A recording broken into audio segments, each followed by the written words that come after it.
तो आज हम लोग जिस टेक्नोलॉजी के बारे में बात करने वाले हैं वो हमारी ब्लॉकचेन की दुनिया को बदल के रखने वाली है। ये टेक्नोलॉजी एनएफटी की दुनिया को, डीफाई की दुनिया को और साथ ही साथ ब्लॉकचेन की गेमिंग की दुनिया को पूरी तरीके से बदल देगी, क्योंकि ये जो टेक्नोलॉजी है ही इतनी धमाकेदार। और ये सिर्फ मैं ही नहीं कह रहा, ये विटालिक ब्यूटन भी कह रहे हैं कि भैया इस टेक्नोलॉजी के बाद सब कुछ बदलने वाला है। और इस टेक्नोलॉजी का नाम है ZK ईवीएम। ब्लॉकचेन की दुनिया में जो सबसे बड़ा इशू रहा है वो यही रहा है कि यार ब्लॉकचेन स्केलेबल नहीं है। इसमें नंबर ऑफ ट्रांजैक्शंस बड़े कम होते हैं, बहुत ही स्लो है, परफॉर्मेंस इतनी अच्छी नहीं है। और बिलीव मी, अगर ZK ईवीएम जैसी चीज पूरी तरह से सक्सेसफुल हो गई, जो कि हो ही चुकी है ऑलमोस्ट, मगर ये आने वाले टाइम में जैसे और इंप्रूव होगी, तो ये सारे इश्यूज आप देखोगे कि ब्लॉकचेन की दुनिया से पूरी तरह से चले जाएंगे और हमें ZK ईवीएम के थ्रू ना ही सिर्फ स्केलेबिलिटी अच्छी मिलेगी, प्लस हमें ज्यादा प्राइवेसी भी मिलेगी। तो इस वीडियो में हम लोग देखने जा रहे हैं कि आखिर में ZK ईवीएम क्या है, और हम लोग ये चीज एकदम स्क्रैच से पढ़ेंगे। तो अगर अभी तक आप लोगों ने कभी कोशिश की है कि यार ये ZK ईवीएम क्या है और आपको अभी तक समझ में नहीं आया, तो ये वीडियो देख लेना, सब कुछ क्लियर हो जाएगा। क्योंकि इस वीडियो में हम लोग बात करेंगे कि ZK ईवीएम क्या है, टाइप्स ऑफ ZK ईवीएम क्या है, ZK ईवीएम का आर्किटेक्चर क्या है, ZK ईवीएम वर्क कैसे करता है, और ये सारी चीजें हम लोग समझेंगे with the help of practical example. हम लोग एक स्मार्ट कॉन्ट्रैक्ट लेंगे, उसको डिप्लॉय करेंगे ZK ईवीएम के लेयर 2 सॉल्यूशन पे, और इसको हम लोग प्रैक्टिकली समझेंगे। सो आई होप इस वीडियो को लेके आप एक्साइटेड हो, और अगर आप लोग एक्साइटेड हो तो कमेंट जरूर से करना, आई एम एक्साइटेड। तो चलिए शुरू करते हैं। तो आइए अब बात करते हैं ZK ईवीएम के बारे में। और ZK ईवीएम को समझने के लिए पहले हमें समझना होगा कि आखिर में जीरो नॉलेज प्रूफ क्या होता है और ईवीएम क्या होता है, क्योंकि इनको समझे बिना ZK ईवीएम हमें समझ ही नहीं आएगा। तो पहले हम समझेंगे कि आखिर में ये ईवीएम क्या है, जीरो नॉलेज प्रूफ क्या है, फिर हम लोग ग्रेजुअली वर्क करेंगे ZK ईवीएम के ऊपर, मतलब हम लोग ग्रेजुअली मूव करेंगे ZK ईवीएम के ऊपर। तो बहुत ध्यान से समझिएगा, क्योंकि अगर आपको ईवीएम नहीं समझ में आया, स्पेशली ईवीएम की केस की बात करूंगा, तो आपको थोड़ा दिक्कत आएगी ZK ईवीएम को समझने में। ठीक है, तो इसको थोड़ा ध्यान दीजिएगा। तो ईवीएम को समझने के लिए पहले हम लोग चलिए बात करते हैं कि नॉर्मली एक प्रोग्राम कैसे वर्क करता है। अगर हम एक प्रोग्राम बनाते हैं, लेट्स से मैंने एक प्रोग्राम बनाया, वो किसी भी प्रोग्रामिंग लैंग्वेज में हो सकता है, C++, जावा, किसी में भी हो सकता है। जब हम ये प्रोग्राम पास ऑन करते हैं अपने कंप्यूटर के पास, राइट, तो ऐसा तो है नहीं कि ये कंप्यूटर हमारा डायरेक्टली समझ लेता है इस प्रोग्राम को। क्यों? क्योंकि ये जो प्रोग्राम आपने लिखा है ये एक हाई लेवल प्रोग्रामिंग लैंग्वेज में लिखा गया है, राइट। हाई लेवल मतलब कि जो कि ह्यूमन रीडेबल है, बट कंप्यूटर के लिए, क्योंकि हमारा जो कंप्यूटर है वो एक मशीन है, उसको ये लैंग्वेज नहीं समझ में आएगी। तो इसीलिए हमें अपने प्रोग्राम को पहले देना पड़ता है किसी कंपाइलर या इंटरप्रेटर को, अकॉर्डिंग टू द प्रोग्राम, मतलब according to the programming language. अगर हमारे पास C है तो डेफिनेटली हम कंपाइलर को देंगे, पाइथन है तो हम इंटरप्रेटर को देंगे। अब ये कंपाइलर और इंटरप्रेटर क्या करते हैं?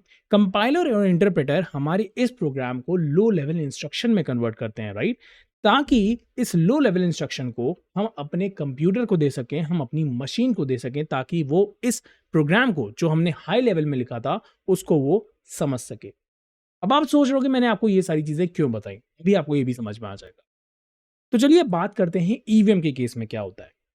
तो जब भी आप कोई भी सॉलिडी का प्रोग्राम लिखते हो, लेट्स से फॉर एग्जांपल मैंने ये स्मार्ट कॉन्ट्रैक्ट बनाया, एक प्रोग्राम लिखा, बिकॉज प्रोग्राम स्मार्ट कॉन्ट्रैक्ट होता क्या, eight the end of the day एक प्रोग्राम ही तो होता है। आप इस प्रोग्राम को किसको देते हो? अगेन, इस प्रोग्राम को आप देते हो सॉलिडी कंपाइलर को। क्यों देते हो? क्योंकि भैया ये भी एक हाई लेवल प्रोग्रामिंग लैंग्वेज में लिखा हुआ प्रोग्राम है, जो कि सॉलिडी प्रोग्रामिंग लैंग्वेज में लिखा गया है, ह्यूमन रीडेबल है, बट ये हमारे मशीन को समझ में नहीं आएगा।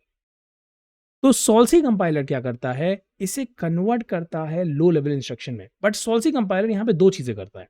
एक तो वो इसका एबीआई जनरेट करता है। अगर आपने मेरा सॉलिडी वाला कोर्स किया है तो मैंने वहां पे ये सारी चीजें बताई हुई हैं कि सॉलिडी कंपाइलर इसे दो चीजों में डिवाइड करता है, एक एबीआई है and then second one is byte code. और अगर इस वीडियो के रेफरेंस में देखा जाए तो हमारा जो काम की चीज है वो है बाइट कोड। और ये बाइट कोड होता क्या है? अगेन आप देखोगे तो ये बाइट कोड भी एक लो लेवल इंस्ट्रक्शन ही होता है। तो आपने देखा कितनी सिमिलैरिटी चल रही है जो हम लोगों ने प्रोग्राम अभी इसके पहले वाले स्लाइड में एग्जीक्यूट किया था और इस प्रोग्राम में। अब ये बाइट कोड एग्जीक्यूट कहाँ होता है? ये लो लेवल इंस्ट्रक्शन एग्जीक्यूट कहाँ होता है? ये लो लेवल इंस्ट्रक्शन आपके ईवीएम पे एग्जीक्यूट होता है। तो अब आप ध्यान से अगर इस पूरे फ्लो को देखो, जो इतना हम लोग ने ताम झाम यहाँ पे किया है वो इसीलिए किया है ताकि अपने हाई लेवल प्रोग्राम को अपने ईवीएम पे एग्जीक्यूट करा सकें। तो जैसे अभी हम लोग ने पिछली स्लाइड में देखा था, वहां पे हमारे पास एक प्रोग्राम था जिसको हम एक मशीन पे एग्जीक्यूट करा रहे थे। हमारा मशीन मतलब हमारे कंप्यूटर पे एग्जीक्यूट करा रहे थे, राइट। एक फिजिकल कंप्यूटर पे, एक फिजिकल मशीन पे एग्जीक्यूट करा रहे थे जो कि एग्जिस्ट करती है। जब यही चीज हम बात करते हैं इथेरियम वर्चुअल मशीन के केस में, तो ये एक वर्चुअल मशीन होती है। वर्चुअल मशीन का मतलब क्या होता है? मतलब एक तरह से आप समझ सकते हो कि ये जो मशीन है एक्चुअली में ये आपके एक तरह से आप कहोगे कि ये वर्चुअली है, मतलब कि ये फिजिकली एग्जिस्ट नहीं करती बट ये स्टिल एग्जिस्ट करती है। जैसे अगर आप लोगों ने वर्चुअल बॉक्स कभी यूज़ किया हो तो उसमें क्या होता है, आपके पास एक विंडोज़ ऑपरेटिंग सिस्टम है फॉर एग्जांपल, और आपको let's say Ubuntu operating system चलाना है, तो आप वर्चुअल बॉक्स इंस्टॉल करते हो और वर्चुअल बॉक्स इंस्टॉल करते हो विंडोज़ ऑपरेटिंग सिस्टम पे, और उस वर्चुअल बॉक्स के अंदर आप उबंटू का भी ऑपरेटिंग सिस्टम रन कर पाते हो। तो ये जो वर्चुअल बॉक्स है ये क्या है, एक तरह से वर्चुअल मशीन है जहाँ पे आप अपने उबंटू ऑपरेटिंग सिस्टम को रन कर पा रहे हो। ठीक उसी तरह से जब हमारा ये जो कंप्यूटर है ये ब्लॉकचेन के कोड को एग्जीक्यूट नहीं करता है, ब्लॉकचेन के कोड को एग्जीक्यूट करने के लिए हमें अगेन एक वर्चुअल मशीन की जरूरत होती है, और वो वर्चुअल मशीन होती है इथेरियम वर्चुअल मशीन। तो अगर हम लोग बात करें इथेरियम वर्चुअल मशीन के बारे में, the Ethereum virtual machine is a decentralised virtual machine that executes smart contracts on the Ethereum blockchain. तो इथेरियम वर्चुअल मशीन की इंपॉर्टेंस क्या है? इथेरियम वर्चुअल मशीन की इंपॉर्टेंस ये है कि ये आपके प्रोग्राम को एग्जीक्यूट करती है ब्लॉकचेन पे। अगर आपके पास इथेरियम वर्चुअल मशीन नहीं है तो आप इथेरियम की ब्लॉकचेन पे प्रोग्राम को एग्जीक्यूट नहीं कर पाओगे, जिस तरह से अभी हम लोगों ने पहली वाली स्लाइड में देखा था, जहां पे एक प्रोग्राम को एग्जीक्यूट करने के लिए पहले हमें उसे लो लेवल इंस्ट्रक्शन में एग्जीक्यूट करना पड़ता है, कन्वर्ट करना पड़ता है, और तभी वो हमारे मशीन पर रन करता है। ठीक कुछ उसी तरह की यहाँ पे आपको सिमिलरिटी दिखेगी।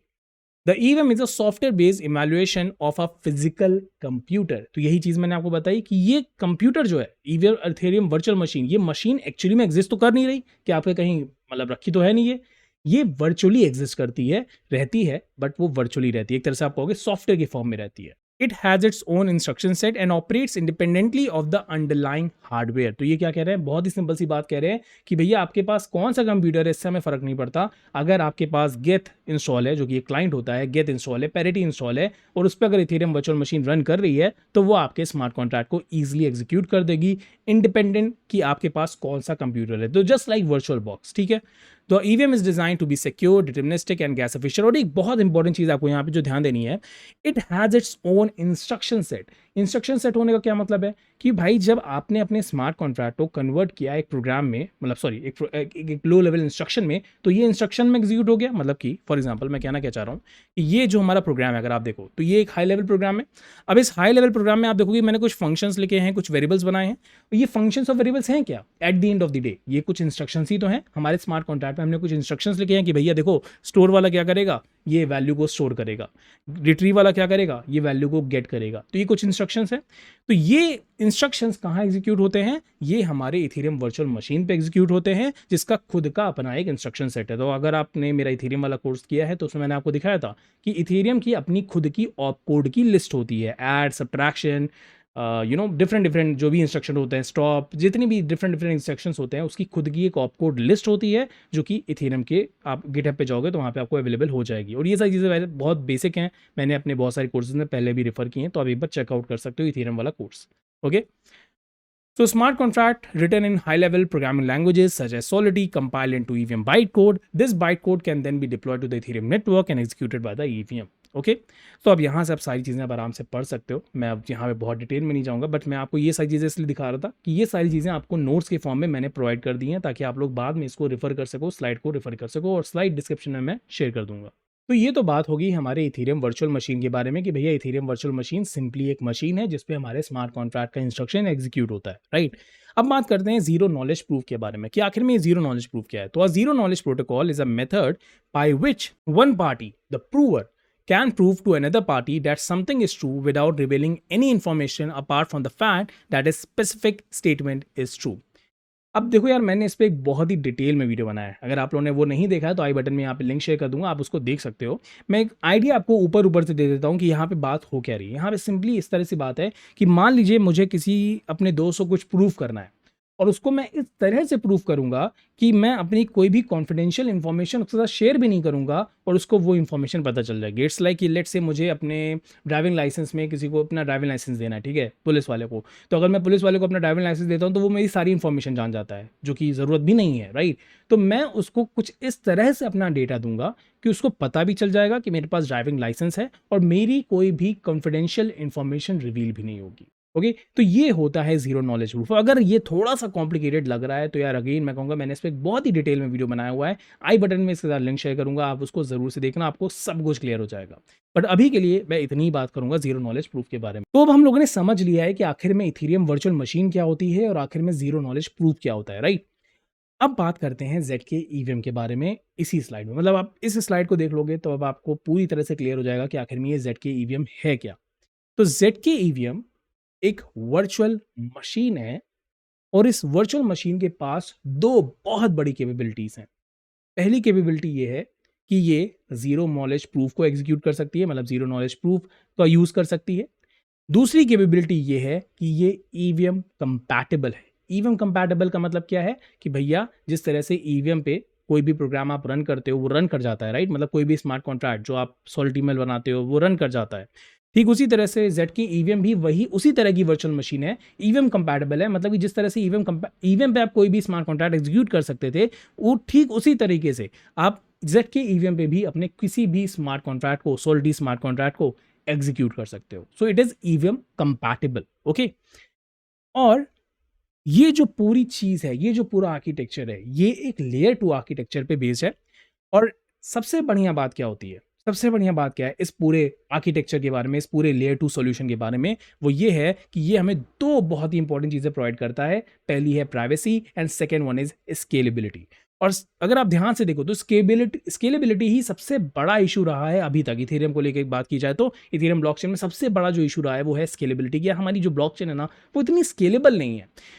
तो ये लेयर 2 सॉल्यूशन है जो कि आपके इथेरियम ब्लॉकचेन को बहुत ही तगड़ी तरीके से स्केलेबल बनाएगा, और साथ ही साथ ये स्केलेबल इस तरह से बनाएगा कि प्राइवेसी भी पूरी तरह से मेंटेन रहे। क्योंकि अभी तक जितने भी सॉल्यूशन बनाए गए स्केलेबिलिटी को लेके, वो डेफिनेटली स्केलेबल तो बना रहे थे हमारी ब्लॉकचेन को, इथेरियम ब्लॉकचेन को, बट वो प्राइवेसी को थोड़ा कम तवज्जो दे रहे थे। और ब्लॉकचेन की अगर बात की जाए तो यार प्राइवेसी ही सब कुछ होती है, राइट। हम कॉन्फिडेंशियलिटी को बहुत इंपॉर्टेंस देते हैं, हमारे डेटा को हम बहुत इंपॉर्टेंस देते हैं।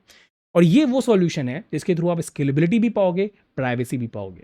और लेयर 2 सॉल्यूशन के बारे में अगर आपको नहीं पता है, अगेन यार इस पे भी एक वीडियो बना हुआ है, तो आप प्लीज जरूर से देख लेना, आई बटन में उसकी भी लिंक दे दूंगा। आई नो मैंने बहुत सारी चीजें पहले से ही बनाई हुई है, हो सकता है आपने ना देखी हो, बट सब कुछ इंटर रिलेटेड है तो आपका देखना जरूरी बनता है। ठीक है, अभी के लिए आप इस तरह से समझ सकते हो कि लेयर 2 का मतलब है जो कि लेयर 2 सॉल्यूशंस वो सॉल्यूशंस होते हैं जो कि आपके ब्लॉकचेन की स्केलेबिलिटी को एक तरह से वो करते हैं, मतलब क्या कहूँगा, पॉइंट आउट करते हैं, या फिर कहूँगा कि जो आपकी स्केलेबिलिटी वाले पॉइंट को अपलिफ्ट करते हैं, कि इस ब्लॉकचेन को ज्यादा स्केलेबल बनाते हैं। ठीक है, तो यही सिंपल सी चीज होती है ZK ईवीएम। ZK ईवीएम क्या है? एक ऐसी वर्चुअल मशीन जो कि ईवीएम कंपैटिबल है, मतलब कि आप उस पर सोल्टी के प्रोग्राम्स आराम से एग्जीक्यूट कर सकते हो। साथ ही साथ ये जीरो नॉलेज प्रूफ को सपोर्ट करती है, जिसकी वजह से ये प्राइवेसी और स्केलेबिलिटी आपको दोनों प्रोवाइड करा पाती है। तो चलिए अब समझते हैं ZK ईवीएम को with the help of an example, कि ZK ईवीएम किस तरह से हमारे कॉस्ट रिडक्शन में वर्क कर सकता है, मदद कर सकता है, नॉट वर्क कर सकता है। तो चलिए अब समझते हैं ZK ईवीएम हमारे लिए कैसे यूजफुल हो सकता है, और फिर हम लोग समझेंगे इसकी वर्किंग के बारे में। तो इसी एग्जांपल में हम लोग वो दोनों चीजें समझेंगे। तो ये है हमारे चिंटू भाई। इन चिंटू भाई को क्या था ना, इनको अपना स्मार्ट कॉन्ट्रैक्ट डिप्लॉय करना था। अब इन्होंने कहा कि भाई मुझे अपना स्मार्ट कॉन्ट्रैक्ट डिप्लॉय करना है, तो इसको मैं करूंगा सबसे बढ़िया ब्लॉकचेन पे, जो कि है इथेरियम ब्लॉकचेन पे। इन्होंने सोचा चलो अब अपने स्मार्ट कॉन्ट्रैक्ट डिप्लॉय करता हूँ, मगर जैसे ही ये डिप्लॉय करने को हुए इनको पता चला यार इथेरियम बड़ा ही कॉस्टली ब्लॉकचेन है, उसमें बहुत ही ज्यादा पैसा लग रहा है, मतलब इतना पैसा लग रहा है कि बस इतना पैसा है ही नहीं। तो इन्होंने कहा आप क्या करें। तभी चिंटू भाई को एक सॉल्यूशन पता चला, और सॉल्यूशन था ZK ईवीएम। ZK ईवीएम में फायदा ये था कि सोनू भाई, चिंटू भाई नॉट सोनू भाई, चिंटू भाई को फायदा ये था यहाँ पे, और तभी चिंटू भाई को किसी ने ZK ईवीएम के बारे में बताया। चिंटू भाई को ZK ईवीएम के बारे में ये बताया गया कि भाई देखो ZK ईवीएम एक बहुत ही बढ़िया चीज है, बहुत ही बढ़िया ब्लॉकचेन है एक तरह से। इसमें आपको स्केलेबिलिटी भी मिल रही है पहली चीज, और इथेरियम के सारे बेनिफिट्स भी मिल रहे हैं, मतलब पैसा भी कम लगेगा और सारे के सारे बेनिफिट्स ही मिलेंगे। चिंटू भाई को जैसे ये चीज पता चली, उन्होंने कहा यार ये तो बहुत ही गजब की तुमने बात कर दी, जल्दी से अपने स्मार्ट कॉन्ट्रैक्ट को मैं डिप्लॉय कर देता हूँ ZK ईवीएम पे और सारा का सारा पैसा बचा लेता हूँ। अब तो यहाँ पे तो भैया चिंटू भाई का तो काम बन गया, बट अब हमारा काम शुरू होता है एज अ ब्लॉकचेन डेवलपर ये समझना का कि आखिर में ये जो जितनी चीजें हुई कि कैसे हुई, राइट। मतलब कैसे ZK ईवीएम ने चिंटू भाई की हमारी मदद कर दी। तो जब पिंटू भाई ने हमारे स्मार्ट कॉन्ट्रैक्ट को ZK ईवीएम पे दिया, ओके, तो ZK ईवीएम की आप समझ सकते हो खुद की अपनी एक पैरेलल चेन चल रही है इथेरियम ब्लॉकचेन की, मतलब जैसे इथेरियम ब्लॉकचेन है वैसे ZK ईवीएम की अपनी खुद की एक ब्लॉकचेन है। ठीक है, तो जब ये स्मार्ट कॉन्ट्रैक्ट ZK ईवीएम के पास आता है, तो अब ZK ईवीएम की यहाँ रिस्पॉन्सिबिलिटी होती है कि इस स्मार्ट कॉन्ट्रैक्ट को पूरी तरीके से एग्जीक्यूट कराए। तो ZK ईवीएम इस स्मार्ट कॉन्ट्रैक्ट को एग्जीक्यूट कराने के लिए काफ़ी सारी क्रिप्टोग्राफिक टेक्निक्स का यूज़ करता है और जीरो नॉलेज प्रूफ का यूज़ करता है। ताकि ये इस स्मार्ट कॉन्ट्रैक्ट को पूरी तरीके से अच्छी तरीके से सिक्योर तरीके से इस स्मार्ट कॉन्ट्रैक्ट को क्या कर सके, रन कर सके, वेरीफाई कर सके। जब ये जेड की ईवीएम पूरी तरीके से कर लेता है तो इसका काम यहाँ पे ख़त्म नहीं हो जाता है। तो ये जो फाइनल ट्रांजैक्शन होता है, फाइनल ट्रांजैक्शन एज इन कि भैया देखो मैंने अपने एंड पे, अपनी ब्लॉकचेन पे इसको पूरी तरीके से एग्जीक्यूट कर लिया है, ये देखो वो ट्रांजैक्शन, साथ ही साथ ये रहा जेड के प्रूफ, ताकि हमारी इथेरियम ब्लॉकचेन इस ट्रांजैक्शन को, इस जेड के प्रूफ को एक्चुअली वैलिडेट कर पाए। क्या कर पाए? वैलिडेट कर पाए। वैलिडेट क्या कर पाए कि भैया जो जेड की ईवीएम ने अपने तरफ किया है वो सब कुछ सही है कि नहीं है। अब देखो इससे फ़ायदा क्या हुआ? इससे फ़ायदा ये हुआ कि ये जो हैवी स्मार्ट कॉन्ट्रैक्ट था उसको हमारी इथेरियम ब्लॉकचेन पे एग्जीक्यूट नहीं करना पड़ा, उसको हम लोगों ने सिंपली जेड की ईवीएम पे एग्जीक्यूट किया और उसके बाद हमने अपने इथेरियम ब्लॉकचेन पे दिया ताकि वो फाइनली उसे वैलिडेट कर सके, चेक कर सके कि हाँ जो ट्रांजैक्शन आ रहा है वो सही तरीके से है कि नहीं, सारे रूल्स को फॉलो करता है कि नहीं, सब कुछ सही से हुआ है कि नहीं। ओके, तो इससे ये हुआ कि हमारे जो हमारी इथेरियम ब्लॉकचेन थी अब वो और सारे काम कर पाएगी, ना कि ऐसे स्मार्ट कॉन्ट्रैक्ट में बिजी रहेगी जिसको मतलब जिसमें उसको बिजी रहने की जरूरत भी नहीं थी। ओके, अब आई नो थोड़ा सा ही हल्का फुल्का कॉम्प्लिकेटेड लग रहा होगा आप लोगों को, बट अब मैं आपको इसको रन करके दिखाता हूं। तो अभी हम लोग चलते हैं पॉलीगन की तरफ और पॉलीगन पे इसको रन करके देखते हैं कि आखिर में किस तरह से एग्जीक्यूट होती है और उसके बाद आपके जितने भी संशय हैं, जितने भी डाउट्स हैं, सब के सब क्लियर हो जाएंगे। तो हम आ चुके हैं पॉलीगन की वेबसाइट पे और अगर आप यहाँ पे आओगे तो काफ़ी ब्यूटीफुल वेबसाइट है इनकी। तो इस पे अगर आप नीचे आओगे तो आप देख सकते हो यहाँ पे इन्होंने बताया है कि इथेरियम स्केलेबिलिटी विद जेड की ईवीएम परफॉर्मेंस एंड सिक्योरिटी। तो यहाँ पे हम इथेरियम को ज़्यादा स्केलेबल बना रहे हैं और जेड की ईवीएम की परफॉर्मेंस के और सिक्योरिटी के थ्रू इसको और भी ज़्यादा बढ़िया बना पा रहे हैं। तो ये लो कॉस्ट है, हाई परफॉर्मेंस है, ईवीएम इक्विवेलेंस है और सिक्योरिटी भी इसमें आपको मिलती है। तो यहाँ पे आप देखोगे पॉलीगन ने बहुत ही बढ़िया से एक डायग्राम भी शो किया हुआ है जहाँ पे उन्होंने दिखाया कि कोई भी यूजर का ट्रांजैक्शन है वो पहले आपके लेयर 2 के पास जाता है, मतलब आपके जेड के ईवीएम के पास जाता है। ओके, तो यहाँ पे बैच में ट्रांजैक्शन जाने का मतलब है कि एक साथ कई सारे ट्रांजैक्शन यहाँ पे हमारे लेयर 2 पे जाते हैं ताकि ट्रांजैक्शन कॉस्ट कम हो और फिर उसके बाद ये यहाँ पे जाता है आपके वैलिडिटी प्रूफ के लिए आपके फाइनली इथेरियम की ब्लॉकचेन पे। तो आप देख सकते हो हमारी इथेरियम की ब्लॉकचेन क्या है, लेयर 1 है एंड जेड की ईवीएम हमारी लेयर 2 ब्लॉकचेन है। ठीक है, तो इसके थ्रू आप क्या कर पा रहे हो, यहाँ पे डायरेक्टली इसको एक तरह से वैलिडेट कर पा रहे हो और यहाँ पे आप उसको पूरी तरह से रन कर पा रहे हो और ये आपके सारे ट्रांजैक्शंस हो गए। तो आप इसके बारे में और भी अगर डिटेल में जानना चाहते हो तो इनकी वेबसाइट पे आ सकते हो, इसको रन कर सकते हो, चेक कर सकते हो। अब मैं आ चुका हूँ wiki.polygon.technology/docs Z K EVM develop. मैं इसकी लिंक आपके साथ डिस्क्रिप्शन में शेयर कर दूंगा। और सबसे पहले हमें क्या करना होगा, जेड की ईवीएम को अपने मेटामास्क में यहाँ पे इंसर्ट करना होगा, राइट, जैसे कि हम लोग टेस्टनेट के लिए करते हैं नॉर्मली, तो वैसे ही हम लोग करेंगे। तो आप देखोगे कि मैं अभी पॉलीगन पे हूँ तो यहाँ पे मैंने पहले से ही जेड की ईवीएम को बनाया हुआ है, बट आपके केस में आपको क्या करना है अब मैं बताता हूँ। तो आपको पहले जेड की ईवीएम को यहाँ पे रखना होगा, ठीक है, मतलब अपने पॉलीगन में एक तरह से इंसर्ट करना होगा ताकि आपके मेटामास्क को पता रहे कि भैया मुझे कौन सी ब्लॉकचेन से इंटरेक्ट करना है। तो आप जाओगे जैसे कि मेरे केस में तो ओके मैं पहले जाता हूँ सेटिंग्स में। ओके, पहले मैं सेटिंग्स में जाऊँगा और फिर मैं नेटवर्क्स में जाऊँगा और नेटवर्क्स में मैं क्लिक कर रहा हूँ जेड के ईवीएम पे, बट आप क्लिक करोगे ऐड नेटवर्क पे। ओके, तो मैं यहाँ पे कर रहा हूँ जेड के ईवीएम पे क्लिक। तो आप देखोगे कि यहाँ पे जैसे ही मैंने क्लिक किया तो यहाँ पे कुछ इन्फॉर्मेशन है, तो यही वो इन्फॉर्मेशन है जो यहाँ पे दी हुई है। तो आपको ये वाली इन्फॉर्मेशन जो यहाँ पे दी है इसको सिंपली कॉपी पेस्ट कर देना है अपने मेटामास्क के नेटवर्क नेम में, आरपीसी यूआरएल में, चेन आईडी में और फिर symbol and then this is the blockchainexplorer.url link. Okay, तो आपको ये सारी इन्फॉर्मेशन अपने मेटामास्क में इंसर्ट करनी है एंड देन आपको सेव करना है। जैसे ही आप सेव करोगे आपके पास भी जेड के ईवीएम ब्लॉकचेन का टेस्टनेट यहाँ पे आ जाएगा। ओके, तो ये होगा हमारा पहला स्टेप अपने मेटामास्क में अपनी चेन आईडी और अपने आरपीसी यूआरएल को जेड के ईवीएम के लिए इंसर्ट करना। तो जैसे ही आपके पास जेड की ईवीएम आ जाएगा आपके पास आपका एक अकाउंट एड्रेस होगा। अब मेरे केस में आप देखोगे मेरे पास कुछ अमाउंट ऑफ ईथर है और आपके केस में हो सकता है ये जीरो हो, डेफिनेटली जीरो ही होंगे अगर आप पहली बार ऐसा कर रहे हो, क्योंकि सीधी सी बात है हम लोगों ने क्या किया, एक नया अकाउंट क्रिएट किया है जो कि एक जेड की ईवीएम लेयर 2 ब्लॉकचेन पे है, राइट। तो डेफिनेटली अभी के लिए इनिशियली आपके पास ये जीरो ईथर होंगे, तो हमें सीधी सी बात है कुछ ईथर्स चाहिए होंगे। अब ईथर्स के लिए हम यहाँ पे किसी फॉसेट पे नहीं जाएंगे, हम यहाँ पे इसके लिए जाएंगे इस वाले पर्टिकुलर लिंक पे पॉलीगन वॉलेट सूट पे, जहाँ पे हम लोग ब्रिजिंग का यूज़ करके अपने ईथर को एक तरह से ट्रांसफ़र करेंगे। तो आपको मैं दिखाता हूँ ये कैसे करना है। तो यहाँ पे अगर आपके पे यहाँ पे इथेरियम लिख के आ रहा है तो इन दैट केस आप यहाँ पे गेट टेस्टनेट एथ पे क्लिक करिएगा, इन द सेंस ओके मेरे यहाँ पे नॉट टेस्टनेट एथ, बेसिकली अगर आपके में यहाँ पे लेट्स से फॉर एग्जांपल मेरा यहाँ पे डायरेक्टली आप देखोगे तो यहाँ पे गोरेली लिख के आ रहा है, राइट। द पॉइंट इज कि मेरे यहाँ पे डायरेक्टली गोरेली लिख के आ रहा है। अगर आपके यहाँ पे इथेरियम लिख के आ रहा है मतलब कि आप इथेरियम की मेन नेट से कनेक्टेड हो, तो आपको इथेरियम की मेन नेट से कनेक्टेड नहीं होना है बिकॉज हम लोग टेस्टनेट पे सारा ऑपरेशन करेंगे। तो यहाँ पे जैसे मेरे पे ट्राई मेन नेट का है, आपके में हो सकता है, let me click on it. आपके यहाँ पे ट्राई टेस्टनेट का ऑप्शन आएगा, तो आपको ट्राई टेस्टनेट पे क्लिक करना है। तो यहाँ पे नहीं करना है, आपको ट्राई टेस्टनेट पे जाना है। तो जैसे ही आप ट्राई टेस्टनेट पे जाओगे तो यहाँ पे आपको गो रिली का ऑप्शन आएगा। अभी के केस में ये सेपोलिया टेस्ट नेटवर्क का सपोर्ट नहीं करता है, तो अगर आप सोच रहे हो कि मैं इसे सेपोलिया से कनेक्ट कर दूंगा तो आप देखोगे कि ऐसा हो नहीं पाएगा। तो लेट्स से मैं यहाँ पे करता हूँ सेपोलिया टेस्ट नेटवर्क, तो आप देखोगे ये इसको सपोर्ट अभी नहीं करता है, इन द सेंस क्योंकि ये अभी गो रिली पे ही फिक्स्ड है। तो इसके लिए आपको जाना पड़ेगा अपने गो रिली पे। तो मैं यहाँ पे गो रिली पे जाऊँगा, तो आप देखोगे मैं गोरेली टेस्ट नेटवर्क पे आ गया। अब गोरेली टेस्ट नेटवर्क पे आने के बाद आपको अपने अकाउंट से, जैसे आप देखोगे इस अकाउंट पे मेरे गोरेली टेस्ट नेटवर्क पे कुछ अमाउंट ऑफ ईथर्स हैं, राइट। तो मुझे इसी में से कुछ अमाउंट ऑफ ईथर अपने ZK EVM अकाउंट एड्रेस पे ट्रांसफ़र करने होंगे।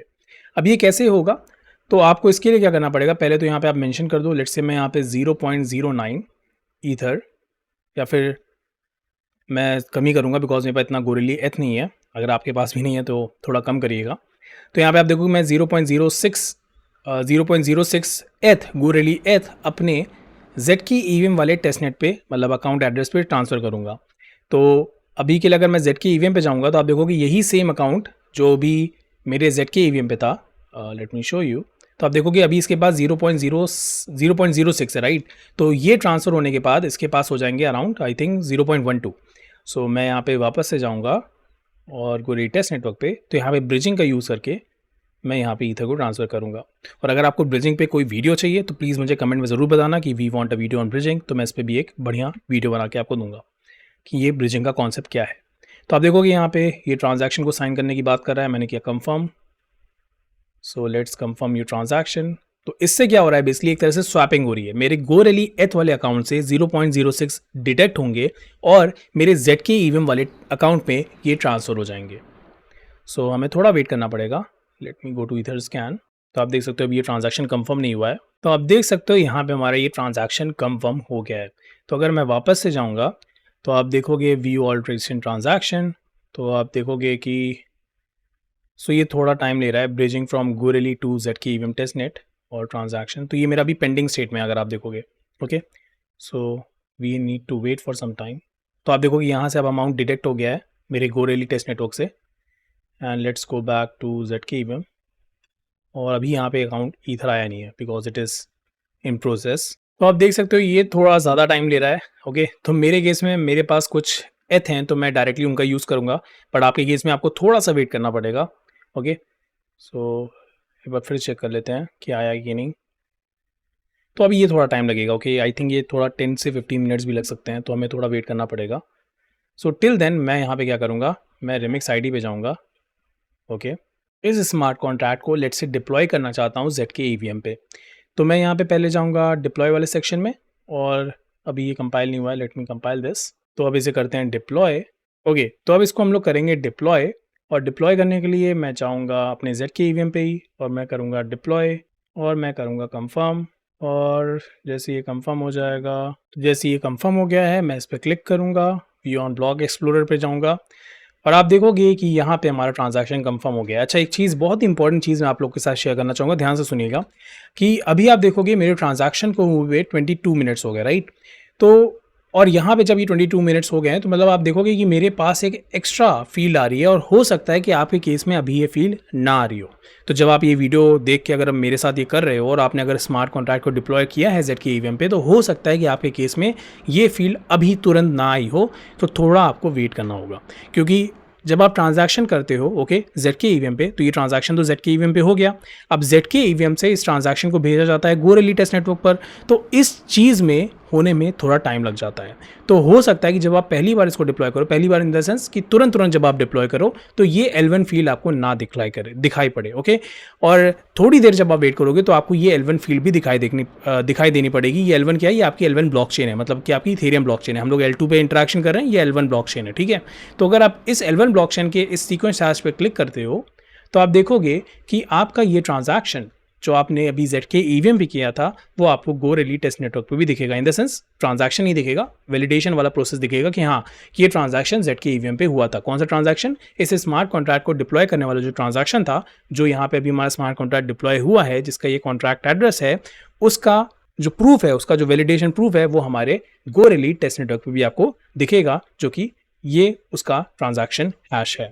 ओके, और यही वो चीज़ है जो मैंने आपको पावर पॉइंट प्रेजेंटेशन में भी बताई थी कि मैंने आपको बताया था राइट कि आप जब अपने स्मार्ट कॉन्ट्रैक्ट को डिप्लॉय करोगे ZK EVM पे तो ये यहाँ पे डिप्लॉय तो हो जाएगा, साथ ही साथ ZK प्रूफ और एक ट्रांजैक्शन जनरेट किया जाएगा जो कि आपकी इथेरियम ब्लॉकचेन के पास जाएगा वैलिडेशन के लिए, और यही चीज़ यहाँ पे भी हुई है। तो यही चीज़ यहाँ पे हुई है। तो जो ट्रांजैक्शन मैंने किया था आप देखोगे ये मेरी रिमिक्स ID है, इसमें एक कॉन्ट्रैक्ट एड्रेस है 0D0C आप देखोगे यही हमारे कॉन्ट्रैक्ट का एड्रेस है जो कि हमारे ZK EVM के L2 ब्लॉकचेन पे डिप्लॉय हुआ है, और ये हमारा वैलिडेशन प्रूफ है कि हाँ ये ट्रांजैक्शन पूरी तरीके से हुआ है।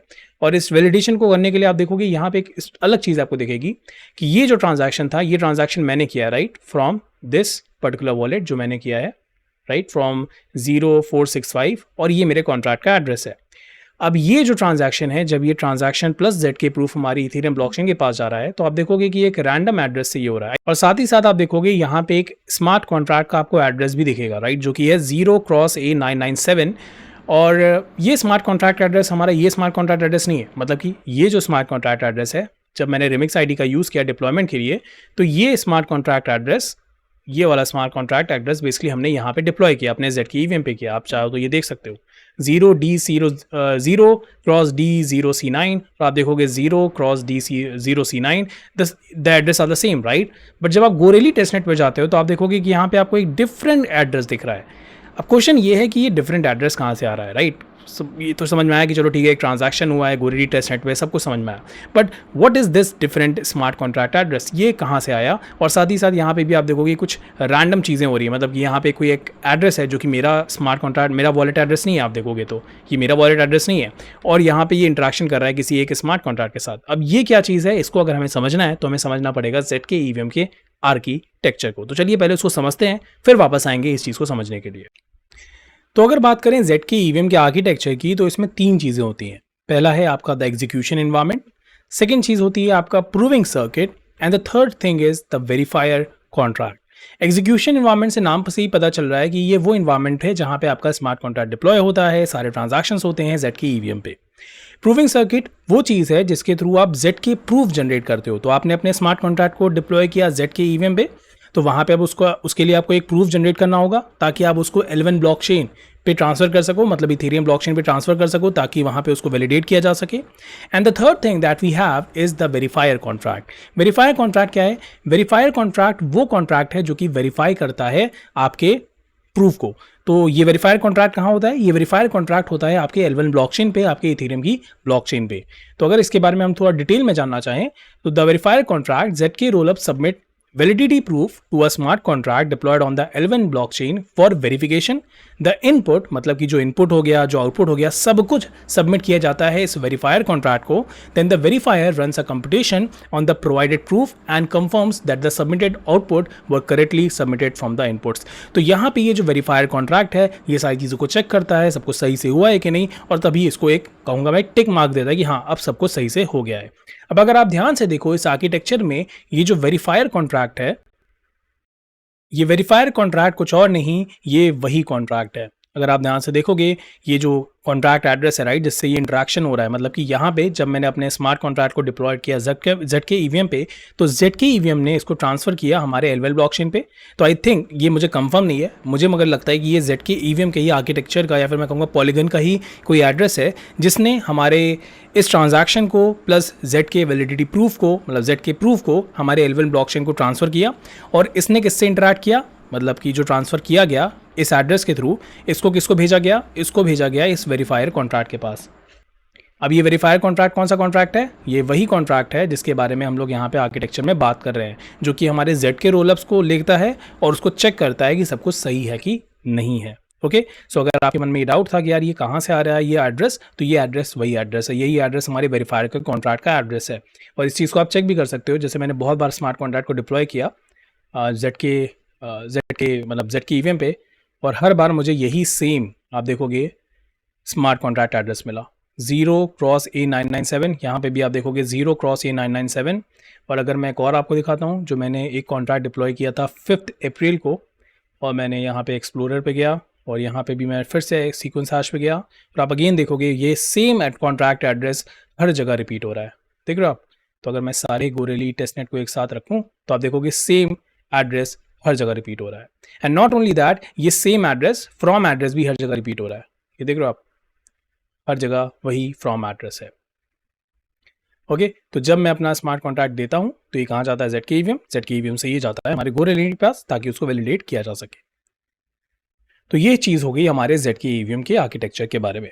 और एक इंपॉर्टेंट क्वेश्चन के बारे में बात कर लेते हैं, जो कि मैंने वैसे नोट्स नहीं प्रोवाइड किया, बट मुझे लगता है ये चीज़ आपको पता होनी चाहिए, अदरवाइज आप लोग कंफ्यूज हो सकते हो कि क्या जेड के ईवीएम की खुद की कोई ब्लॉकचेन होती है क्या। तो ऐसा नहीं है यार, देखो जेड के ईवीएम एक स्केलिंग सॉल्यूशन है, ठीक है, it's a scaling solution, layer 2 scaling solution, मगर ये किसके लिए, इथेरियम ब्लॉकचेन के लिए, ठीक है। तो अगर आप देखोगे कि क्या जेड के ईवीएम के लिए डायरेक्टली कोई मतलब क्या उसकी कोई खुद की ब्लॉकचेन होती है, तो ऐसा नहीं है। तो answer to your question means क्या जेड के ईवीएम की कोई खुद की ब्लॉकचेन होती है। Z K EVM does not have its own layer 2 blockchain, but rather it operates as a layer 2 solution on the top of the Ethereum blockchain, ठीक है। So at the end of the day इसकी खुद की कोई blockchain नहीं होती है, ये एक लेयर 2 सॉल्यूशन है जो यूज़ करता है इथेरियम ब्लॉकचेन का ही। बट यहाँ पे जो कंपटीशन होते हैं, देखो आप लिखा भी है कि it has a layer 2 solution that is build on the top of the Ethereum blockchain and operates off chain using zero knowledge proofs to enable secure and trustless competition. But at the end of the day होता क्या है, at the end of the day जितने भी transaction होते हैं, जो भी smart contract executions होते हैं, उनका जो सेटलमेंट होता है वो कहाँ पे होता है, आपके इथेरियम ब्लॉकचेन पे होता है। This means that all the transactions, smart contract executions are ultimately settled on the Ethereum blockchain. ये हम लोगों ने अभी देख भी लिया है वैसे एग्जांपल के through, but they can be processed of chain, मतलब उनको ऑफ चेन पूरा एग्जीक्यूट कर लो, रन कर लो, फिर कर लो सब, फिर उसके बाद जो फाइनल सेटलमेंट होगा वो कहाँ होगा, इथेरियम ब्लॉकचेन पे होगा, to reduce the load on the main network and increase the transaction throughput. Okay, so I think ये मुझे लगा इंपॉर्टेंट चीज़ है, ये कन्फ्यूजन ना हो किसी को, तो मैंने कहा इसको भी मैं आपके साथ शेयर कर देता हूँ। अब बात करते हैं types of Z K EVM के बारे में। तो ये जो types of Z K EVM है, ये बेसिकली विटालिक ब्यूटेन ने अपने एक उसमें दिया था डॉक्यूमेंटेशन में, तो इसकी सोर्स लिंक आपको यहीं पे मिल जाएगी। आप इस पर क्लिक करोगे तो आपको इसके बारे में और इन्फॉर्मेशन मिल जाएगी कि जेड के ईवीएम क्या है, कैसे वर्क करता है। अगर आपको और डिटेल में जानना है तो मैंने वैसे सब कुछ, जो सबसे इंपॉर्टेंट चीज़ थी, मैं कहूँगा मेन क्रक्स था, वो मैंने सब कवर अप कर दिया है। बट अगर आपको और थोड़ा टेक्निकल डिस्कशन में जाना है तो आप इस पर क्लिक कर लेना, तो आपको यहाँ पे विटालिक ब्यूटेन के द्वारा एक डॉक्यूमेंटेशन मिल जाएगा जहाँ पे उन्होंने इस चीज़ के बारे में बात की है। तो इन्होंने क्या किया है, विटालिक ब्यूटेन ने, इन्होंने जेड के ईवीएम को परफॉर्मेंस और कंपैटिबिलिटी के उसके मैपिंग की है, मतलब कि कंपैटिबिलिटी और परफॉर्मेंस, मतलब कि फॉर एग्जांपल जैसे आप यहाँ पे देखो रहे हो ये 1 वाला, तो ये 1 वाला जेड के ईवीएम वो जेड के ईवीएम है जो कि हाईली कंपैटिबल है। देख रहे हो आप, ये हाईली कंपैटिबल है, बट इसकी परफॉर्मेंस इतनी अच्छी नहीं है। कंपैटिबल होने का क्या मतलब है, कंपैटिबल होने का मतलब ये है कि आपका जेड के ईवीएम कंपैटिबिलिटी के उस पर फिक्स होता है। मतलब मैंने बोला था ना, ईवीएम कंपैटिबल होना चाहिए आपका जेड के ईवीएम, तो जेड के ईवीएम का ईवीएम कंपैटिबल होने का यही मतलब है कि आपका जो जेड के ईवीएम है वो आपके सारे सॉलिडिटी स्मार्ट कॉन्ट्रैक्ट को बहुत ही बढ़िया तरीके से डिप्लॉय भी कर सके, सारे वो एक्शन कर सके जो कि एक नॉर्मल ईवीएम कर सकता है, तो वो कहा जाएगा हाईली कंपैटिबल है। जैसे ही आप सेकेंड वाले पे आओगे तो आप देखोगे इसकी परफॉर्मेंस और इसकी कंपैटिबिलिटी, अगर आप देखोगे तो बीच में ही है, मैं कहूँगा बीच में भी नहीं है, मतलब कंपैटिबिलिटी ज़्यादा है, परफॉर्मेंस अभी भी इतनी अच्छी नहीं है। यहाँ पे आप आते हो 2.5 में, तो ये देख सकते हो कि ये काफ़ी कंपैटिबल भी है और काफ़ी परफॉर्मेंस वाइज भी अच्छा है। फिर आप आओगे 3 वाले में, तो यहाँ पे आप देखोगे कि यहाँ पे एग्जांपल दिए गए हैं पॉलीगन हेर्मेस के और स्क्रॉल के, तो ये जो है इनकी परफॉर्मेंस बहुत अच्छी है, बट अभी भी कंपैटिबिलिटी की अगर बात की जाए तो इतनी अच्छी कंपैटिबिलिटी नहीं है।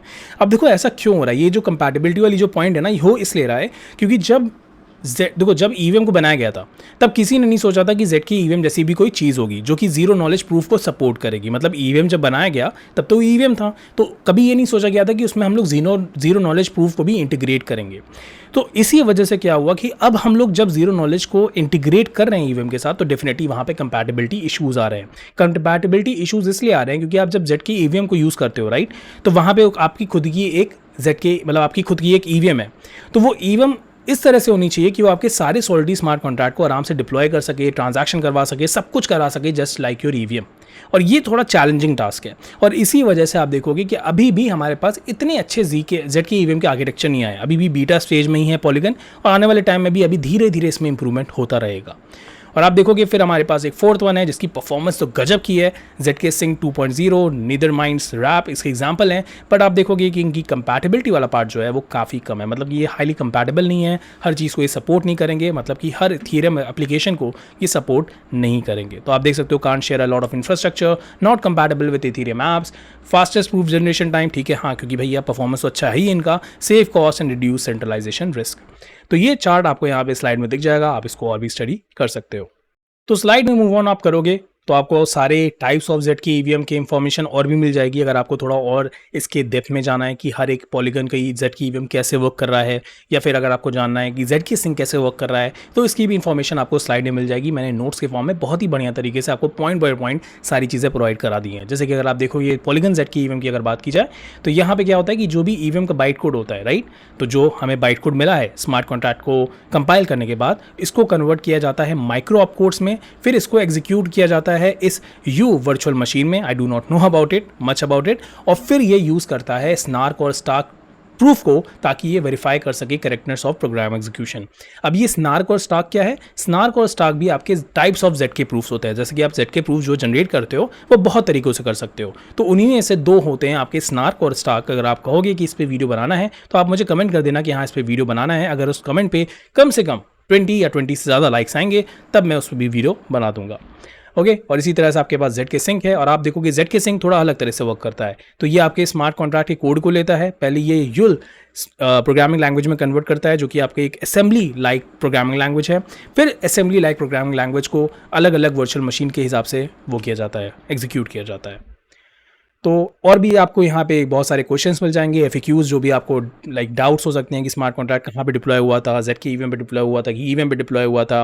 वैसे मैंने सारी चीज़ें बता दी हैं, बट अगर आपको नोट्स के फॉर्म में चाहिए तो मैंने यहाँ पे सारी चीज़ों को बहुत ही बढ़िया तरीके से पॉइंट आउट करके बढ़िया तरीके से बता दिया है। And with this we have completed our ZK EVM course. So I hope आपको ये कोर्स अच्छा लगा होगा, जहाँ पे आप लोगों ने ZK EVM के बारे में A to Z सब कुछ पढ़ा। आप लोगों ने देखा कि ZK EVM क्या होती है, आपने देखा कि ZK EVM का आर्किटेक्चर क्या होता है, ZK EVM वर्किंग क्या होती है, और ZK EVM के टाइप्स क्या होते हैं, राइट। और ये सारी चीजें हम लोगों ने सीखी with the help of a practical example. सिर्फ थ्योरी नहीं पढ़ी, प्रैक्टिकली इनको हमने करके भी देखा। तो अगर आपको ये वीडियो अच्छा लगा, अगर आपको ये कोर्स अच्छा लगा तो लाइक जरूर से करिएगा। अगर आप इस चैनल पे नए हैं तो इसे सब्सक्राइब जरूर से करिएगा, बिकॉज मैं रेगुलर बेसिस पे ब्लॉकचेन के कोर्सेज इस चैनल पे अपलोड करता रहता हूँ। साथ ही साथ नोट्स और सारी चीजें पीपीटी आपको लिंक में मिल जाएंगी, डिस्क्रिप्शन में मिल जाएंगी, वहां से आप इसको डाउनलोड कर सकते हो, इसको आप बाद में रेफर भी कर सकते हो। और अगर आपके मन में कोई डाउट्स है गए, कोई फीडबैक है, तो प्लीज जरूर से कमेंट में बताना कि ये फीडबैक है, ये डाउट है। मैं डेफिनेटली उसको देखूंगा और उसको रिजॉल्व करने की पूरी तरह से कोशिश करूंगा। और अगर आपको ये कोर्स अच्छा लगा है तो डेफिनेटली आपको ये कोर्स भी अच्छा लगेगा, जहां पे मैंने ओरेकल के बारे में बात की है, और ये वाला कोर्स भी अच्छा लगेगा जहां पे मैंने बात की है चैट जीपीटी के बारे में कि किस तरह से चैट जीपीटी ब्लॉकचेन डेवलपर्स की लाइफ को ईजी बना रहा है। तो चलिए मिलते हैं हम लोग नेक्स्ट वीडियो में। Till then take care, bye bye.